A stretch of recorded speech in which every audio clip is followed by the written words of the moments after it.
शालीन काबरा जी, प्रमुख सचिव उच्च शिक्षा श्री रोहित कंसल जी, सचिव समाज कल्याण श्रीमती शीतल नंदा जी, जम्मू के मंडलायुक्त श्री रमेश कुमार जी, यहां के जिलाधीश अवनी लवासा जी, वरिष्ठ पुलिस अधीक्षक महोदय चंदन कोहली जी, डॉक्टर अभिषेक चौहान, पल्लवी सिंह, समाज कल्याण विभाग के सभी अधिकारीगण, सभागार में उपस्थित विभिन्न शिक्षण संस्थाओं के बच्चे, शिक्षक, देवियों, सज्जनों और मित्रों, इतिहास इस बात का साक्षी है कि दुनिया में कोई भी प्रशासन का अभियान अपने दम पर सफल नहीं हुआ है जब तक जनता का उसमें सहयोग नहीं रहा। और मुझे लगता है कि दुनिया का कोई जन आंदोलन भी बिना नौजवानों के सफल नहीं हुआ है। जब देश आजाद हुआ था तो देश के पहले गृह मंत्री सरदार पटेल साहब एक जनसभा में गए थे। ढेर सारे नौजवान इकट्ठा थे, सब आग्रह कर रहे थे, गांधी जी भी थे कि सरदार साहब और गांधी जी मिलकर देश के भविष्य का निर्माण करें। उस समय उस सभा को संबोधित करते हुए सरदार पटेल ने जो बात कही थी, मैं उसे उद्धृत करना चाहूंगा कि देश का कल्याण न मेरे हाथों में है और न ही गांधी जी के हाथों में है। देश के नौजवानों ने ही स्वतंत्रता दिलाई है, भावी नौजवानों को एक उज्जवल भविष्य दिया है और इसलिए देश का वर्तमान और भविष्य दोनों देश के युवा ही तय करेंगे। ये बात उस समय कही थी सरदार पटेल ने। अभी अपने अनेक वक्ताओं को सुना है, विस्तार से 1.25 घंटे का कार्यक्रम आपने देखा है। ये सच है कि बढ़ते हुए नशे की लत ने जम्मू कश्मीर की युवा पीढ़ी को अपने जद में ले लिया है और धीरे धीरे ये पूरे समाज और युवा शक्ति को खोखला कर रही है। अब आगे क्या करना है, अभी डॉक्टर मेहता ने आपको विस्तार से बताया है। ये ड्रग एडिक्शन के प्रिवेंशन और इसे प्रभावी तरीके से हैंडल करने की रणनीति हमारी क्या होगी। मुझे लगता है कि 3-4 पहलू हैं इसके। एक, कुछ हमारे देश के बाहर के लोग जो जानबूझ करके जम्मू कश्मीर को खोखला करना चाहते हैं, साजिश के तहत इस तरह के पदार्थों की तस्करी कर रहे हैं। अब यहां काम हमारे पुलिस बल का, सिक्योरिटी फोर्सेस का आता है कि उसके प्रवेश को हम कैसे रोकें और प्रभावी ढंग से रोकें। मेहता जी ने बताया कि सभी विभागों का इसमें योगदान होगा। जम्मू कश्मीर पुलिस पहले से इस क्षेत्र में कुछ काम कर रही है और अच्छा काम करे। उसके 1-2 सेंटर बहुत अच्छे हैं। कभी कभी एक तो प्रवेश पर रोक लगाना, दूसरा मैं ऐसा मानता हूं कि एक समय था जहां का मैं रहने वाला हूं, वहां भी 80 के दशक में ढेर सारे नौजवान इस बुरी लत के शिकार हो गए थे। हमारे यहां सामान्यतया पुरुष घर के बाहर सोते हैं। अब सबका घर हो गया है तो वो व्यवस्था बदल रही है। रात को लोग पानी पीने के लिए ग्लास और जग के बजाय एक हमारे यहां पात्र होता है, इसे लोटा कहा जाता है, पता नहीं आप सब उसको समझ पाएंगे या नहीं। तो लोटा और गिलास रख करके लोग चारपाई के नीचे सोते थे। एक ऐसा समय आ गया था कि ये नशेड़ी लोग जो हैं, जिनको लत लग गई थी, कुछ नहीं मिलता था तो आधी रात को वो गिलास और लोटा चोरी करते थे, ले जाकर के बेच के दूसरे दिन हीरोइन पीने का काम करते थे। धीरे धीरे एक जन जागरण हुआ और काफी हद तक उसमें लोगों को सफलता मिली। मैं समझता हूं कि वो स्थिति अब जम्मू कश्मीर में आ गई है। आंकड़ों को दोहराने की जरूरत नहीं, आपको सीतानंदा जी ने, मेहता जी ने और बाकी वक्ताओं ने इसके बारे में विस्तार से आपको बताया है। ये ठीक है कि पुलिस और सिक्योरिटी फोर्सेस इसको रोकें। दूसरी बात मुझे समझ में आती है, जो आगे किसी बैठक में हम लोग इसकी चर्चा करेंगे, लेकिन एसएसपी जम्मू है इसलिए मैं कह रहा हूं कि गांव को या स्कूल कॉलेज के आसपास अगर हमारा थानाध्यक्ष सेंसिटिव है, संवेदनशील है, दिमाग से काम करता है, तो गांव में सबको मालूम है कि कौन आदमी आता है और बच्चों को देता है। उसकी पहचान करना कोई बहुत बड़ा काम नहीं है, बहुत सामान्य ढंग से पहचान की जा सकती है। मेहता जी ने कहा कि सरपंचों और पंचों के माध्यम से, मुझे लगता है कि ये काम बहुत आसानी से किया जा सकता है। तो उन बच्चों तक पहुंचे ये आवश्यक है। उसके पहले वो पुलिस की गिरफ्त में होना चाहिए जो रोज ये अपराध कर रहा है, और उसे जितनी कठोर सजा दी जा सकती है वो हमें निश्चित रूप से देना पड़ेगा। चुने हुए जो हमारे जनप्रतिनिधि हैं, उनसे विशेष रूप से मेरा अनुरोध होगा कि इस अभियान में आप आगे बढ़कर के, यह आपका अभियान है। यहां जो लोग प्रशासन में है, मोटे तौर पर आज नहीं कल, कुछ साल बाद चले जाएंगे। जम्मू कश्मीर कैसा रहेगा, इससे जितना नाता आपका है, मैं समझता हूं कि हमारा नहीं है। और इसलिए मेरा विनम्रतापूर्वक आपसे निवेदन होगा कि अभियान आपका होना चाहिए। फील्ड से जो रिसर्च हुआ है और जो आंकड़े आए, जो कम्युनिटी तथा एरिया आइडेंटिफाई किए गए, प्रिवेंशन के शॉर्ट टर्म और लॉन्ग टर्म लक्ष्य निर्धारित करना, ये दूसरा पहलू हो सकता है। फैमिली, कम्युनिटी तथा स्कूल बेस्ड अभियान की शुरुआत, यहां स्कूली शिक्षा विभाग आगे बढ़ सकता है। समाज कल्याण विभाग ने पिछले समय में काफी कुछ किया है इस विषय में, और अभी जिसका जिक्र कर रहे थे मेहता जी, चंडीगढ़ में एक सम्मेलन हुआ था उत्तर भारत के राज्यों का, हम लोग उसमें गए थे।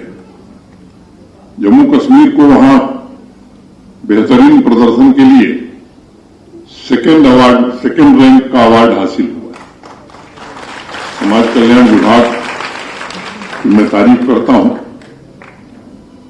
लेकिन मुझे लगता है कि अवार्ड प्राप्त करना एक अलग बात है, लेकिन समूल इसको नष्ट करना ये दूसरी बात है। एक बात कही जाती है कि चेंज जो शब्द है वो फर्स्ट पर्सन सिंगुलर नंबर मैंने आई, प्रथम पुरुष एक वचन का शब्द है। अगर किसी परिवर्तन के लिए हम आगे बढ़ रहे हैं, तो पता चला हम खुद नशा कर रहे हैं, दूसरे को भाषण दे रहे हैं, तो उसका इंपैक्ट, उसका असर नहीं होता है।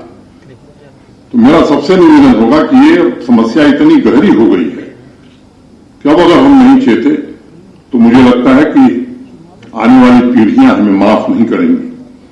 और इसलिए आज के समाज का प्राथमिक दायित्व हम इसे घोषित करें और सभी स्टेक होल्डर्स का सहयोग इसमें मिले, ये आवश्यक है। जम्मू कश्मीर में जो सर्वे में बताया गया कि 10 गंभीर रूप से प्रभावित जिले हैं, 10 जिलों में अभियान शुरू हुआ है। मुझे लगता है कि अभियान अच्छा चल रहा है, लेकिन इसकी व्यापकता और लोगों की भागीदारी और बढ़ाने की आवश्यकता है। ये लंबे समय की समस्या है। आप अगर देखेंगे तो ये समस्या लंबे समय की है। और अभी किसी ने बोलते हुए बात कही, ठीक है प्रशासन देर से आया, लेकिन पहले प्रशासन को सचेत होना चाहिए था। मैं इस बात को स्वीकार करता हूं और मैं आभार व्यक्त करता हूं। योजना हम सब चर्चा कर रहे थे, योजना बना रहे थे, लेकिन देर से आए दुरुस्त आए, मैं आज यही कहूंगा। और मुझे लगता है कि अब ये वक्त आ गया है कि हम सब मिलकर के अपना दायित्व समझ करके इस काम में आगे बढ़ें। ड्रग डिमांड रिडक्शन अभियान पर ये सच है कि यहां पहले काम कम हुआ है। और अगर मैं 19 के पहले की बात करूं तो नौजवानों तक शायद इस अभियान के अंतर्गत लोग पहुंच ही नहीं रहे थे, जबकि ये सबको मालूम था कि सीमावर्ती यूनियन टेरिटरी होने की वजह से पड़ोसी और आसपास के देश षड्यंत्र कर रहे हैं। और आप अगर 19 के पहले के आंकड़े को देखेंगे तो ड्रग डिमांड रिडक्शन अभियान का जो आंकड़ा है वो 0 लाभार्थी है। ये 0 लाभार्थी इस बात को बताता है कि इस बात पर तवज्जो नहीं दिया जा रहा था और इसलिए हमारी चुनौतियां और बढ़ गई।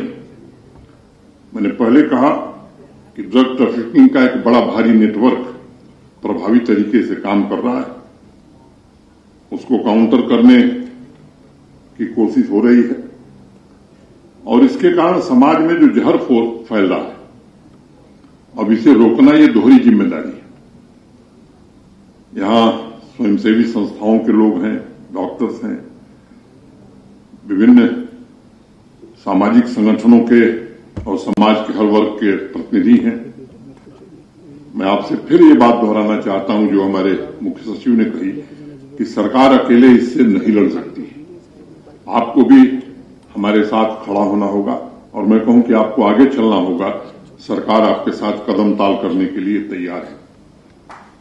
आजादी के अमृत काल खंड में 15 अगस्त को जब जम्मू कश्मीर के लोगों को मैं संबोधित कर रहा था तो 4 संकल्प हमने दिए हैं। एक, भयमुक्त जम्मू कश्मीर बनाना। दूसरा, भ्रष्टाचार मुक्त जम्मू कश्मीर बनाना। तीसरा, नशा मुक्त जम्मू कश्मीर बनाना।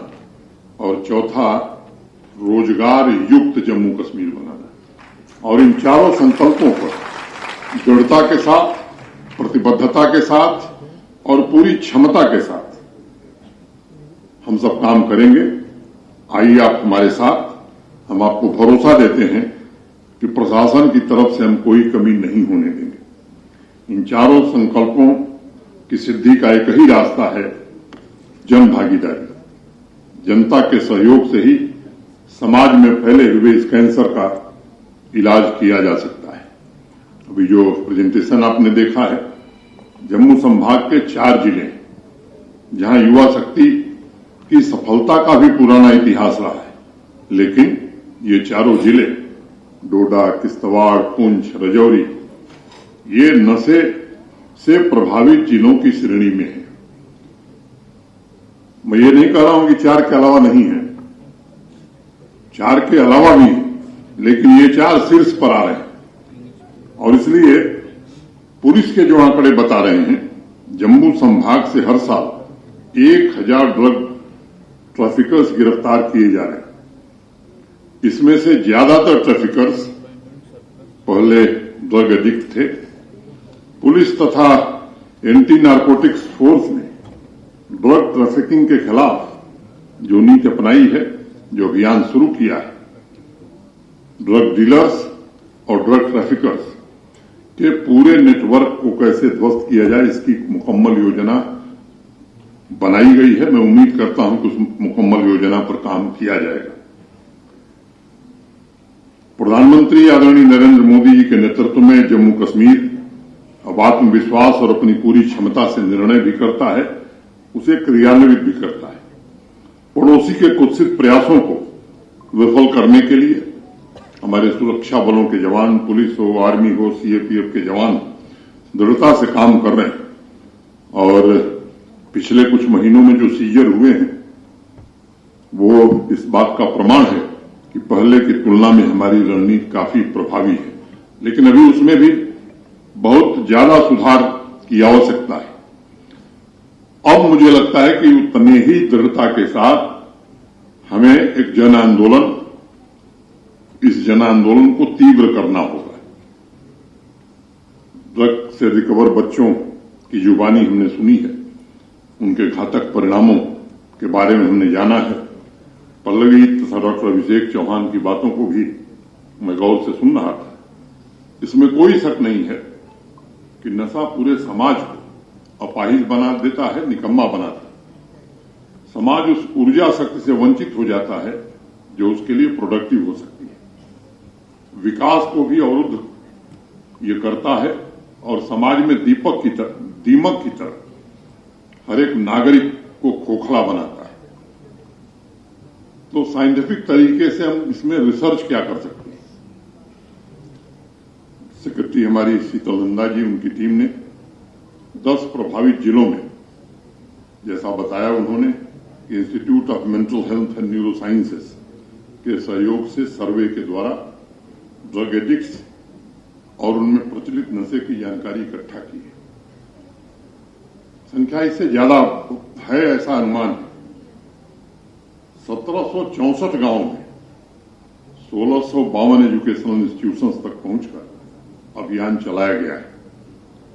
मुझे लगता है कि इस अभियान को कैसे हम प्रभावी बना सकते हैं, इस रणनीति पर हमें व्यापक चर्चा करने की जरूरत है और इसमें जिला कलेक्टर्स का रोल ज्यादा बढ़ जाता है।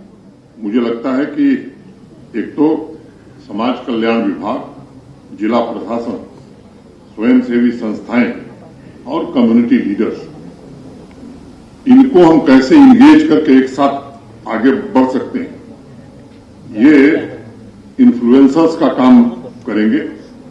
लोगों को जागरूक करने के लिए युवाओं में प्रचलित मीडियम का इस्तेमाल किया जा सकता है। समाज कल्याण और डिप्टी कमिश्नर्स को ये देखना होगा कि नौजवान कौन से मास मीडिया टूल्स का ज्यादा इस्तेमाल कर रहे हैं। जरूरी नहीं कि वह सिर्फ न्यूज़पेपर हो, बल्कि सोशल मीडिया या रेडियो के जरिए भी आप टारगेट ऑडियंस तक पहुंच सकते हैं। कम्युनिटी लीडर्स, डॉक्टर्स, स्वयंसेवी संस्थाओं और पंचायती राज संस्थाओं, शहरों में जो हमारे चुने हुए प्रतिनिधि हैं, नीति निर्माण की मीटिंग में मुझे लगता है कि उन्हें भी बुलाने की आवश्यकता है अगर हम उनका सहयोग चाहते हैं। केवल कहने से सहयोग मिलेगा, उनको भी लगे कि नहीं हमारी भागीदारी है। और मैं मानता हूं कोई योजना तभी सफल होती है जब हमें ये पता होता है कि इसका क्रियान्वयन किस प्रकार होगा। और इसलिए मेरा बल होगा कि बॉटम अप अप्रोच हमें अपनाना होगा। कंसिस्टेंसी बड़ी आवश्यक है। ब्लॉक दिवस हम आयोजित करते हैं, जागरूकता का कार्य एक समय हम उसमें भी तय कर सकते हैं। वॉलंटियर्स और कम्युनिटी लीडर्स के सहयोग से इस अभियान को हम हर गांव तक, छोटे बड़े शहर तक ले जा सकते हैं और अनेक मोटिवेशनल फैक्टर्स को भी हम समय समय पर इवेल्युएट करें।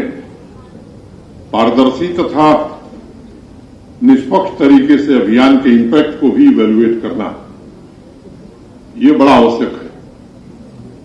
हम कर रहे हैं, अच्छा कर रहे हैं, उसका परिणाम आ रहा है कि नहीं आ रहा, इसका निष्पक्ष ढंग से अगर हम असेसमेंट करते हैं तो हमें आगे बल मिलेगा। किसी कार्यक्रम के क्रियान्वयन में किसी स्तर पर कोई कमी तो नहीं है, केवल औपचारिकता तो हम नहीं कर रहे हैं। और इस इवैल्यूएशन में पेरेंट, टीचर्स और कम्युनिटी लीडर्स का सहयोग बड़ा जरूरी है ताकि नशे पर नकेल कसने के लिए इन तीनों का सहयोग इस अभियान में मिले। वॉलंटियर्स, डॉक्टर्स और अधिकारी ये तो साथ रहे ही। अलग अलग शहरों में दुनिया के जो अभियान चल रहे हैं उस पर अगर निगाह डालेंगे तो सामान्य रूप से नजर आएगा कि ये कम्युनिटी का स्व प्रेरित अभियान है। मैं न्यूयॉर्क शहर के ड्रग अब्यूज पर एक रिपोर्ट पढ़ रहा था। वहां लोगों ने ड्रग्स के खिलाफ मोहल्ला समिति का गठन किया और हर एक मोहल्ला, जिसे वो ब्लॉक कहते हैं, ड्रग फ्री बनाने के लिए पेरेंट्स के साथ मिलकर एक अभियान चलाया। मुझे लगता है, क्या हम सोच सकते हैं कि जम्मू शहर के एक मोहल्ले में इस तरह की समितियां बनाकर ये अभियान हम शुरू कर सकते हैं क्या कि जम्मू का ये फलाम गांधीनगर मोहल्ला गर्व से कहे कि नहीं, हम ड्रग फ्री हैं, और तब हम म्युनिसिपल का जो हमारा कॉर्पोरेशन है उसको हम कह सकते हैं कि अपने बजट में जो सबसे पहले ड्रग फ्री मोहल्ला होगा वहां विशेष काम करिए। जो पंचायत सबसे पहले ड्रग फ्री होगी उसे सरकार फाइनेंशियल इंसेंटिव देगी। जो स्कूल पूरी तरह ड्रग फ्री होगा, जो कॉलेज पूरी तरह ड्रग फ्री होगा, प्रशासन का काम यही है, उसे हम अलग से इंसेंटिव देंगे। हर एक गांव के सरपंच और अर्बन लोकल बॉडीज के वार्ड मेंबर से मैं निवेदन करना चाहूंगा कि अपने गांव, अपने मोहल्ले को ड्रग फ्री बनाने के अभियान में आप जुड़िए, बल्कि आप ही उसके नेता बनिए। पेरेंट्स के साथ मिलकर सुनिश्चित करें कि उस गांव या उस मोहल्ले में कोई नौजवान नशे के दलदल में नहीं फंसा है। जो गलती से फंस गया है किन्हीं कारणों से, उसकी रिकवरी के लिए प्रशासनिक और चिकित्सकीय मदद हम उपलब्ध तुरंत करावें, इसकी व्यवस्था हम करेंगे। और जैसा मेहता जी ने कहा, उसको हम अपराधी नहीं मानते, केवल उसका ट्रीटमेंट नहीं कराएंगे, रिहेबिलिटेशन नहीं कराएंगे। अगर वो स्वरोजगार करना चाहेगा तो उसे भी हर प्रकार की मदद जम्मू कश्मीर प्रशासन देगा, ताकि वो एक आदर्श नागरिक बनकर के बाकी लोगों को प्रेरणा दे सके कि नशे से निकले तो हम एक बड़ा व्यापार या स्वरोजगार खड़ा कर सके हैं। मैं समझता हूं कि इस पर हमें काम करने की जरूरत है और प्रशासन की ओर से ऐसे गांव को, ऐसी पंचायतों, ऐसे शहरों को ड्रग फ्री घोषित होने पर मैं समझता हूं कि 15 अगस्त 26 जनवरी को जो पुरस्कार दिया जाता है, वो पुरस्कार ऐसे लोगों को देने का काम हम करेंगे, ये मैं आज कहना चाहता हूं। और ये कार्य जो है प्रतिस्पर्धा की भावना से होना चाहिए, ताकि नशे की चपेट में जितने गांव या शहर हैं उनकी संख्या हम कम कर सकें। मुझे पूर्ण विश्वास है कि drug free village, drug free city, drug free town का अभियान जम्मू कश्मीर को नशे से मुक्ति दिलाने में मददगार साबित होगा। जम्मू कश्मीर समाज कल्याण विभाग ने जो सर्वे किया है, उसमें एक बात और स्पष्ट आई कि ज्यादातर जो एडिक्ट्स हैं वो 25 से 30 साल आयु वर्ग के हैं, कुछ कम भी होंगे 25 के। और मसवरा नामक एक स्वयंसेवी संस्था की मदद से जम्मू संभाग में ट्रीटमेंट और रिहेबिलिटेशन पर समाज कल्याण विभाग फोकस कर रहा है। अगली बैठक में सभी डिप्टी कमिश्नर्स और एसएसपी से भी हम लोग ये अनुरोध करेंगे कि नशा मुक्ति अभियान को पूरे प्रशासन का एक अभियान मान करके, जनता का अभियान मान करके इस काम को हम शुरू करें। वहीं स्पोर्ट्स एक्टिविटी को हम बढ़ाने की कोशिश कर रहे हैं। इस वर्ष लक्ष्य रखा है हम सबने कि 35 लाख युवा जम्मू कश्मीर में खेल कूद से जुड़े। जो बच्चा स्पोर्ट्स में रुचि लेगा, रोज ग्राउंड पर जाएगा, स्वाभाविक रूप से ऐसी आदतों से वो बाहर निकलेगा। इसे और भी प्रोत्साहित करने की कोशिश हम सब करेंगे। इस अभियान में जो बजट दिया गया है उसका खर्च भी सही ढंग से हो और समय के भीतर ये सुनिश्चित करना होगा। ड्रग फ्री जम्मू कश्मीर के अभियान में कई एडमिनिस्ट्रेटिव रिफॉर्म्स करने हैं और बहुत से संसाधन भी जुटाने हैं। एक तत्काल आवश्यकता जम्मू में हमारी बच्चियों के लिए एक ड्रग डी एडिक्शन सेंटर स्थापित करने की है।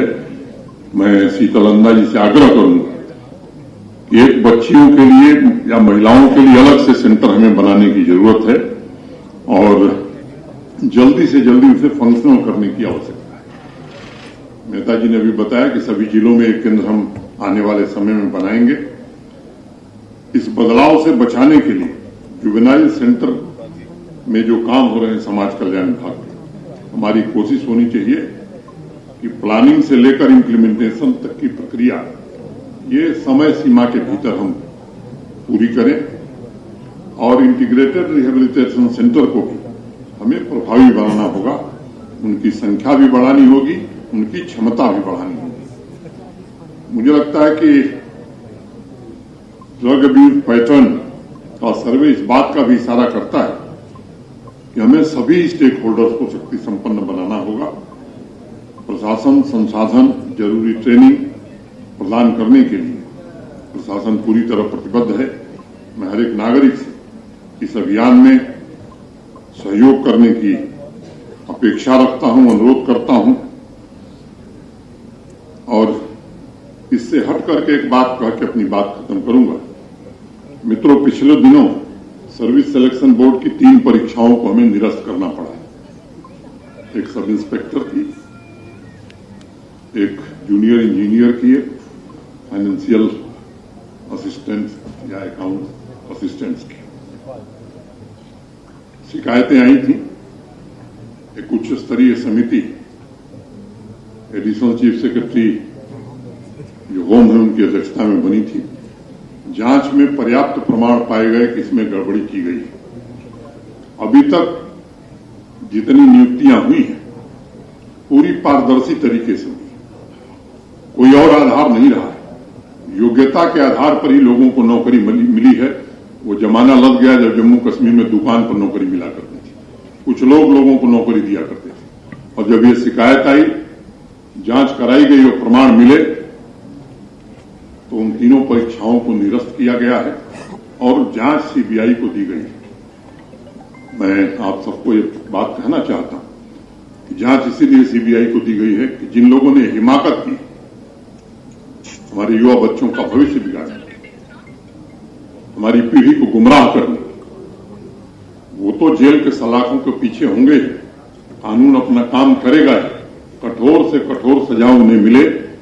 जहां ये भी हम सुनिश्चित करेंगे, वहां ये भी हम सुनिश्चित कर रहे हैं। ये तीनों परीक्षाएं आने वाले अक्टूबर माह में, उस प्रक्रिया में तेजी से हम सब काम कर रहे हैं, करके उन बच्चों को जल्दी से जल्दी रोजगार के अवसर उपलब्ध कराएंगे। जो भी रिक्तियां हैं जम्मू कश्मीर प्रशासन, हम कोशिश करेंगे कि आने वाले महीनों में विज्ञापित करके 6 महीने में, आज की तारीख में जो खाली पद हैं 6-8 महीने में भर दिए जाएं, इसकी भी हम कोशिश कर रहे हैं। लेकिन कुछ लोग षड्यंत्र के तहत, जिन लोगों ने इस काम में पैसे का उपयोग किया,